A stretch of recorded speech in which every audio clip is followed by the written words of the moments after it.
안녕하세요. 오늘도 사연살롱을 찾아주셔서 감사합니다. 저는 50대 중반의 여성이에요. 부모님이 일찍 돌아가셔서 할머니가 저를 키워주셨어요. 할머니는 제가 부모님한테 못 받은 사랑까지 주시려고 굉장히 노력하셨죠. 음식점을 하셨던 할머니는 제게 많은 요리를 가르쳐 주셨어요. 저도 음식 만드는 걸 좋아해서 배우는 걸 좋아했고요. 그래서 대학도 처음부터 전문대 호텔 조리학과를 목표로 했고 무난히 합격했어요. 졸업 후 한 호텔에 취직했고 이제 할머니한테 효도할 수 있겠다 싶었죠. 하지만 할머니는 제가 취직하고 얼마 안 돼서 지병으로 돌아가셨어요. 호텔 주방일은 많이 힘들었지만 그게 할머니를 잃은 슬픔을 잊게 해주기도 했어요. 저는 나중에 할머니를 만나면 부끄럽지 않은 요리사가 되겠다고 다짐하며 힘든 하루하루를 이겨냈죠. 그런 저를 눈여겨보신 셰프님이 제게 이직을 제안했어요. 여기서 그동안 힘든 거 다 해왔으니까 잘 적응할 수 있을 거야. 민주 씨가 직접 레시피 짜서 음식 만들 수 있는 기회도 많고. 제가 정말 잘할 수 있을까요? 아직도 배워야 될 게 많은데 괜히 셰프님한테 짐만 될 것 같아요. 그런 걱정하지 마. 이제 직접 해보면서 하나씩 깨우쳐 나가도 될 때야. 나는 민주 씨가 같이 해줬으면 좋겠어. 잘 생각해봐. 저는 많은 고민 끝에 결국 셰프님을 따라가기로 했어요. 제 마음껏 레시피를 개발해서 만들 수 있다는 게 참 매력적이었거든요. 그렇게 제가 가게 된 곳은 한식 레스토랑이었어요. 상견례나 특별한 날에 많이 오는 고급 한정식을 주로 하는 곳인데 생각했던 것보다 메뉴들이 형편없었어요. 명색이 고급 한정식집인데 메뉴들은 일반 식당에서 볼 수 있는 것 뿐이더군요. 셰프님과 저는 거의 매일 밤 늦게까지 레시피를 개발하고 음식을 만들어서 먹어보고 서로 평가하며 고쳐갔어요. 그런 노력 끝에 몇 가지 메뉴가 탄생했고 곧 손님들한테 선보이게 됐어요. 원재료 때문에 가격대가 조금 올라서 걱정이 됐는데 생각했던 것보다 손님들 반응이 좋았어요. 특히 젊은 층에서 많이 좋아해서 입소문을 타게 됐죠. 덕분에 레스토랑은 갈수록 매출이 올랐어요. 저는 제가 해냈다는 느낌에 너무 뿌듯했죠. 그러던 어느 날 셰프님이 또 다른 제안을 하셨어요. 여기 사장님하고 아는 분이 자기 레스토랑에 셰프를 소개해달라고 하셨다는데 민주 씨 한번 해볼래? 거기서도 지금처럼 레시피를 개발하면 돼. 완전히 거기 직원이 되는 건 아니고 사장님이 파견 형식으로 하실 거래. 여기로 다시 돌아올 수 있는 거죠? 물론이지. 민주 씨가 오겠다고 하면 얼마든지 올 수 있어. 저는 그렇게 몇 개월 만에 다시 직장을 옮겼어요. 거기도 한식 레스토랑이었는데 주방이나 메뉴 상태는 이전 레스토랑보다 훨씬 안 좋았어요. 총괄 셰프가 레스토랑 사장 아들이라길래 저는 주방 배치 순서를 먼저 바꾸자고 건의했어요.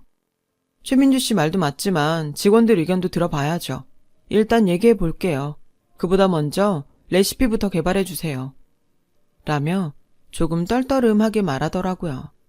저는 괜한 말을 했나 싶었지만 기왕 할 거면 제대로 해야 된다는 생각이 들었어요. 그래서 주방에 대한 이야기도 좀 더 강력하게 하면서 저 나름대로 레시피도 개발했어요. 처음 레시피를 만들어 음식을 내놓자 총괄 셰프의 표정과 말투가 부드러워졌어요. 이 정도면 바로 손님들한테 내놔도 되겠는데요? 솔직히 최민주 씨 처음 봤을 때는 너무 젊은 사람을 보낸 게 아닌가 좀 걱정이 됐는데 다시 봤네요. 라며 좋아하더군요. 그 다음부터 직원들이 저를 대하는 태도도 달라졌어요. 주방 배치도 제가 말한 대로 바뀌었고요. 저는 밤 늦게 끝나고 아침 일찍 시작하는 힘든 일과에도 매일 자는 시간을 쪼개서 레시피를 개발했고 그 덕에 2가지 메뉴를 더 첨가할 수 있었어요. 총괄 셰프인 어머니인 사장님도 새로운 메뉴들이 반응이 좋다며 칭찬하셨죠. 그 무렵 그 총괄 셰프가 제게 사귀고 싶다며 데이트 신청을 했어요. 그동안 민주 씨 지켜봤는데 정말 괜찮은 사람이라는 생각이 들었어요. 제 얘기 흘려듣지 말고 진지하게 받아줘요. 말씀은 감사한데 너무 갑작스러워서 당황스럽네요.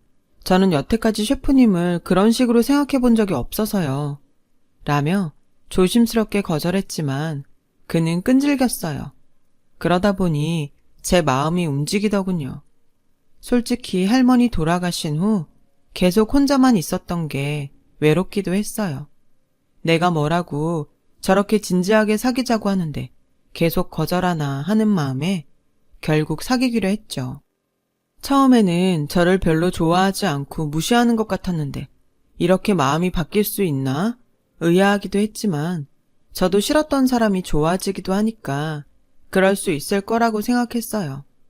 그 사람이 거만한 느낌이긴 했지만 호감형이라서 아주 마음에 없는 건 아니었거든요. 그래서 사귀자고 했던 것 같아요. 사장님은 저희가 만나는 걸 좋아했어요. 눈빛이 차가워서 대화하기 어려워서 저도 모르게 피할 때가 많았는데 자기 아들과 사귄다고 하니 오히려 친절해지더라고요. 저는 그동안 사장님을 오해한 것 같아서 죄송한 마음이 들었죠. 그래서 전보다 일도 더 열심히 하고 사장님한테도 더 잘했어요. 저와 그 사람이 사귀는 걸 비밀로 했어요.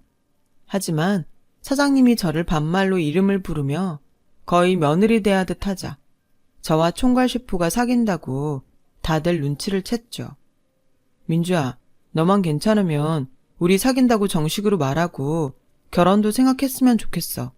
직원들은 말 안 해도 다 알고 있는데 우리가 계속 모르는 척하면 분위기만 나빠질 것 같아. 우리 사귀는 거 밝히는 건 좋은데 갑자기 결혼이라니.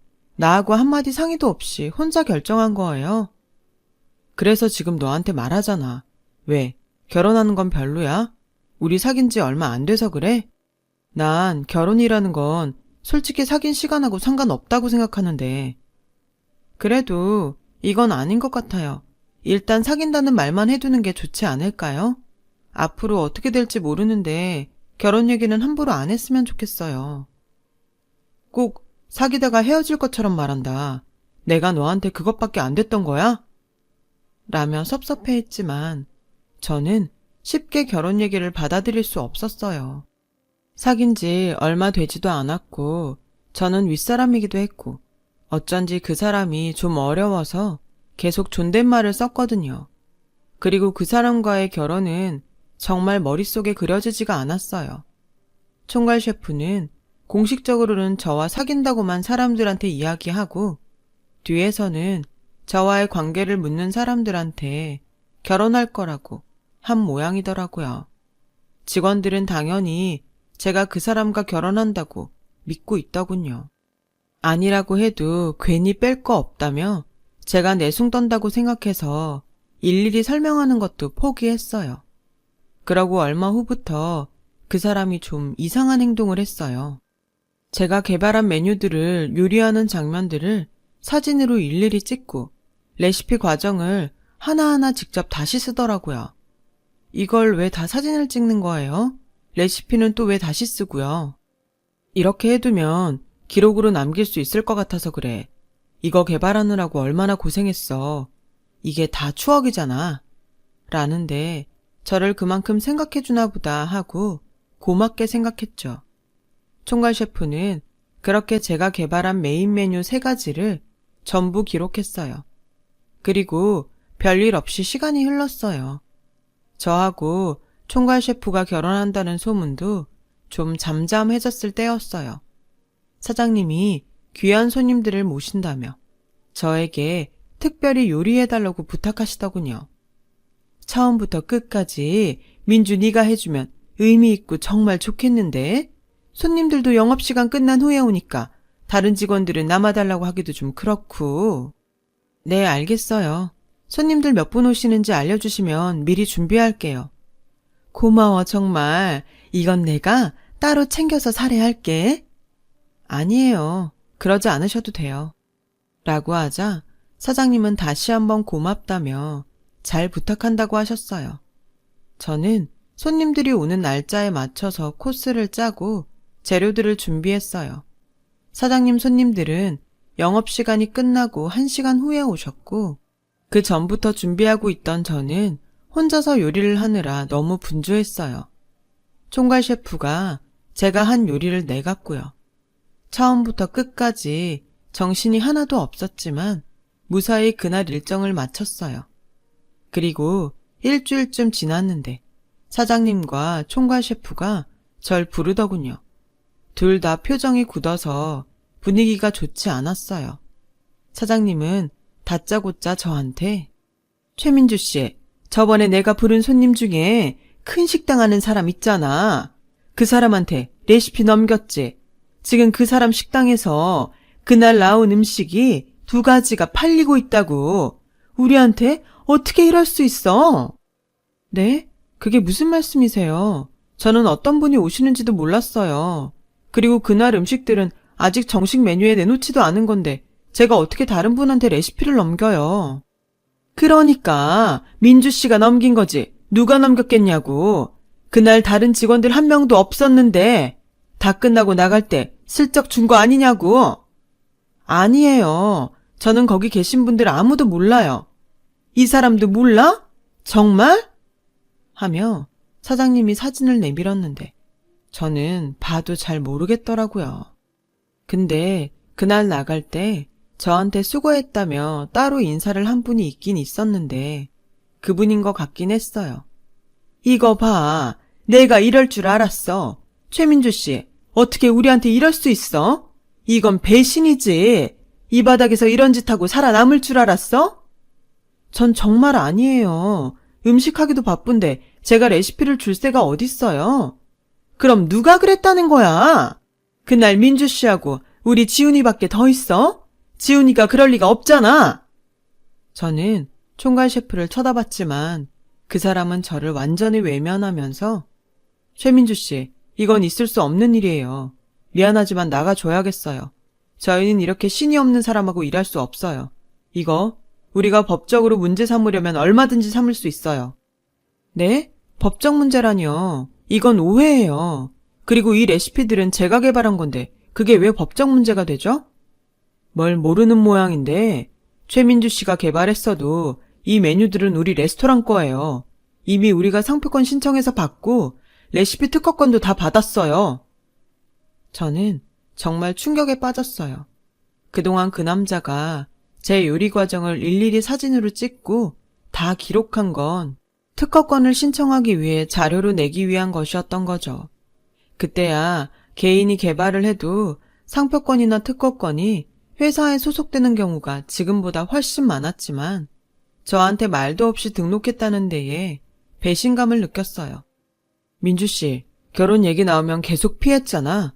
지금 생각해보면 그게 다행인 것 같네. 이런 사람인 줄 모르고 결혼했으면 큰일 날 뻔했어. 라는 총괄 셰프의 적반하장에 저는 기가 막혀서 죽을 것 같았어요. 그 당시 저는 정말 너무 순진했던 것 같아요. 너무 쉽게 그 사람들을 믿었고 제 레시피를 눈앞에서 고스란히 빼앗긴 거죠. 저는 결국 예전 직장으로도 돌아가지 못하고 레스토랑에서 쫓겨나고 말았어요. 2달 정도는 너무 억울해서 잠도 못 자고 밥도 제대로 먹지 못했어요. 그러다 처음 저를 추천하셨던 셰프님이 찾아오셨어요. 그 사람들 아무래도 처음부터 작정하고 민주 씨 레시피를 노린 것 같아. 요식업계도 갈수록 치열해진다고 하지만 너무 치사하네 정말. 내가 괜히 민주 씨 추천하는 바람에 이런 일을 겪은 것 같아서 미안하네. 이게 어디 셰프님 잘못인가요? 양심 없는 그 사람들이 문제죠. 셰프님은 조만간 독립할 예정이라며 자기와 다시 같이 일을 하자고 했지만 저는 당분간 쉬고 싶다고 사양했어요. 요리 레시피는 한동안 쳐다보고 싶지도 않았거든요. 하지만 계속 쉬기만 할 수는 없어서 동네 편의점에서 알바를 시작했어요. 그러다가 어느 날부터인가 웬 할머니가 자꾸 왔다 갔다 하는 게 보였어요. 할머니는 식당에 들어가서 밥을 먹고 계산을 안 하고 나와서 식당 주인에게 한 소리 듣기도 하고 건물 한쪽에 쭈그려 앉아 있기도 했어요. 저는 돌아가신 할머니가 생각나서 할머니한테 빵이랑 우유를 드렸어요. 할머니는 좋다고 드셨는데 그러고서 그만 옷에 설사를 하시더라고요. 저는 당황하지 않고 화장실로 모시고 가서 속옷을 가져다가 갈아입혀 드렸어요. 할머니가 제 손을 꾹 잡고 고맙다고 하시는데 저도 눈물이 났어요. 돌아가신 할머니 손처럼 따뜻했거든요. 그 뒤로 할머니가 소화 기능이 떨어지신다고 생각하고 집에서 할머니가 먹기 좋은 음식들을 만들어서 편의점에 갖고 나왔어요. 할머니를 못 만나는 날도 있었지만 할머니를 만날 때에는 꼭 도시락을 챙겨서 드리곤 했죠. 할머니는 제가 식사를 챙겨주는 걸 알고 식사 때면 저를 찾아오게 됐어요. 그러다가 가끔 말을 오락가락 한다는 걸 알았어요. 저를 손녀로 착각하실 때도 있고 멀쩡히 다니던 길을 모르겠다고 할 때도 있었고요. 한 번은 편의점에 들어오셔서 선체로 소변을 보는 거였어요. 그제야 저는 할머니가 치매일 수도 있겠다는 생각이 들었어요. 동네에서는 그 할머니를 다들 노숙자라고 알고 있었거든요. 저는 혹시 몰라서 할머니가 맨 가방 속을 보려고 했지만 할머니는 제가 가방에 손만 대려고 해도 꽉 쥐고서 놓지를 않았어요. 할머니, 혹시 수첩 같은 거 없어요? 전화번호 적힌 거. 저 구경하고 싶어요, 할머니. 저 좀 보여주세요. 그러면 나 또 맛있는 거 사줄 거야? 제가 그러겠다고 하자 할머니는 조심스럽게 가방에서 수첩을 꺼내서 저에게 내밀었어요. 저는 일단 그 안에 적힌 전화번호들을 모두 옮겨줬고는 하나하나 전화해봤어요. 그랬더니 그 중에 아들 전화번호가 있었어요. 아들과 며느리는 집이 지방이라면서 당장 찾아오겠다고 했고 한참 후에 온 가족이 외제차를 타고 편의점 앞에 나타났어요. 아들 말로는 할머니가 치매 증상이 있어서 서울에 있는 병원에 왔다가 할머니를 잃어버렸다고 하더군요. 여기는 병원이 있는 동네도 아닌데 아무래도 혼자 버스를 타신 것 같다고 했어요. 손녀까지 와서 할머니한테 안겨서 우는 걸 보니 가족들이 할머니를 많이 찾았던 것 같더라고요. 할머니는 가족들과 함께 가면서 저에게 아가 잘 있어 라고 했고 저는 그 말에 눈물이 쏟아졌어요. 할머니도 건강하시고 병도 나으셔서 오래오래 사셔야 해요 라며 가족들과 차를 타고 가는 할머니를 배웅했어요. 할머니가 가고 나니 저는 다시 마음이 허전하더라고요. 하지만 그 일을 계기로 저는 다시 레시피를 연구하고 요리를 할 수 있게 됐죠. 당장 다시 취직을 하고 싶지는 않았지만 매일 조금씩 레시피를 개발했어요. 그렇게 얼마 정도 지났는데 할머니 아들한테서 연락이 왔어요. 어머니가 아무래도 아가씨가 만들어주셨던 음식을 찾는 것 같아요. 그 레시피를 우리한테 알려줄 수 없을까요? 저는 할머니에게 해드렸던 요리 레시피들을 알려드렸고 아들분은 다시 제게 연락을 해와 할머니가 잘 드신다고 고맙다고 했어요. 생각해보니 우리 어머니 큰일 날 수도 있었는데 아가씨 덕분에 이렇게 건강하게 다시 우리를 만난 것 같아요. 그래서 아가씨한테 사례를 하고 싶어요. 어머니도 아가씨 보고 싶어 하는데 여기 한번 올 수 있겠어요? 저는 사례는 필요 없다고 했지만 그건 안 될 말이라며 저보고 꼭 오라고 하더군요. 저는 그냥 금일봉 정도 주려니 생각하고 지방에 있는 할머니 댁에 갔다가 깜짝 놀랐어요.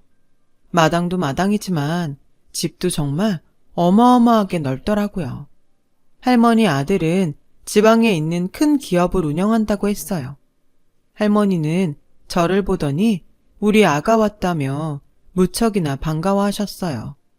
아들 말로는 할머니가 좋아지지는 않았지만 요즘은 컨디션이 괜찮다고 하더군요. 아가씨 알아보는 거 보니 다행이네요. 요새는 음식도 정말 잘 드세요. 아가씨한테 고마운 거 투성이에요. 그런 말씀 마세요. 저야말로 할머니가 의지가 됐던 것 같아요. 할머니 아들은 저에게 깜짝 놀랄 이야기를 하셨어요. 이거 받아주세요. 처음에 어머니 모셔올 때 경황이 없어 제대로 말씀도 못 드렸어요. 뭐라고 설명드릴 수 없이 고맙습니다. 하면서 통장 하나를 주시더라고요. 통장엔 5억이라는 돈이 찍혀 있더라고요. 저는 이런 거 생각도 못했어요. 제가 받을 게 아닌 것 같아요. 라며 계속 사양했어요. 정말 너무 부담스럽더라고요. 그러자 할머니 며느리까지 나와서 뭐라도 꼭 줄 수 있게 해달라고 했어요. 정 그러시면 저한테 투자를 해주세요. 제가 원래 요리를 했는데 사정상 쉬고 있었거든요. 할머니 음식을 해드리면서 다시 일하고 싶은 마음이 생겼어요. 투자를 해주시면 열심히 해서 돌려드릴게요. 할머니 가족은 제 말에 정말 좋다고 했고 일이 빠르게 진행이 돼서 수도권에 자그마한 제 가게를 갖게 되었어요. 집에서 해주는 밥상 같은 분위기가 나는 가정식을 주로 하면서 소화기관이 약한 어르신들이 드실 수 있는 메뉴도 같이 준비했어요. 그러자 가정식을 먹으러 왔던 사람들이 부모님 갖다 드린다고 어르신용 메뉴를 포장해 가는 경우가 늘기 시작하더라고요. 워낙 좋은 재료를 사용하다 보니 원가가 비싸서 많이 남지는 않았지만 손님이 점점 늘어나고 좋은 평이 많아지는 걸 보니 뿌듯했어요. 저는 몇 년 후에 가게를 확장해서 건강식 레스토랑과 젊은 사람들이 부담 없이 올 수 있는 레스토랑 2개를 내게 됐어요. 할머니 아들 내외도 제 사업이 잘 되는 걸 뿌듯해 하시며 격려해 주셨어요. 할머니는 벌써 돌아가셔서 시간이 좀 지났지만 저는 아들분과 사업 파트너로 계속 좋은 관계를 유지했습니다. 저도 할머니 제사 때가 되면 직접 찾아가기도 하고 할머니가 좋아하셨던 음식을 만들어 보내기도 했어요. 그러다가 제가 늦은 결혼을 하게 됐어요. 일하는데 정신없이 파묻혀 살다 보니 결혼 같은 건 생각도 안 했는데 아들분께서 좋은 사람을 소개시켜 주셔서 결혼까지 가게 된 거죠. 솔직히 처음 결혼할 뻔했을 때 너무 대여서 한동안 남자에 대한 불신에 만날 생각도 안 했지만 정말 마음 푸근하고 따뜻한 사람을 만나서 좋은 결실을 맺게 되었어요. 남편은 조그맣게 무역업을 하는 사람이었어요. 저희 2사람은 아들 내외분을 초대해서 식사를 대접하기로 했어요. 그리고 약속한 레스토랑에 제가 먼저 도착해서 건물 입구에 서 있는데 청소 도우미 할머니가 나오다가 저하고 부딪혔어요. 할머니, 괜찮으세요? 라며 도우미 할머니를 본 저는 놀라서 말을 못했어요. 그 할머니는 예전에 제 레시피를 빼앗고 저를 해고한 레스토랑 사장님이었어요. 사장님도 놀라서 저를 보다가 민망한지 얼른 청소도구를 가지고 자리를 피하더라고요. 그렇게 놀란 마음을 안고 식사를 마치고 나오는데 사장님이 저를 불렀어요. 민주야, 너 맞지? 아까는 너무 놀라서 인사도 못했네. 잘 지내나 보네. 그동안 어디 있었어? 라며 어제 본 것처럼 친한 척하는데 소름이 끼쳐서 왜 이렇게 아는 척하세요? 저한테 또 볼 일 남았어요? 지금도 레스토랑 일 하면 우리 아들 자리 하나 알아봐줘. 사정이 있어서 일을 접었거든. 제가 왜 할머니 아들 일을 알아봐줘야 되는데요? 왜요? 제 레시피 저한테 묻지도 않고 마음대로 등록해서 썼는데 가게가 잘 안 됐나 보죠? 저 같은 사람 이 바닥에서 일 못할 거라며 나가라고 할 때는 언제고 아들 일을 알아봐달래요?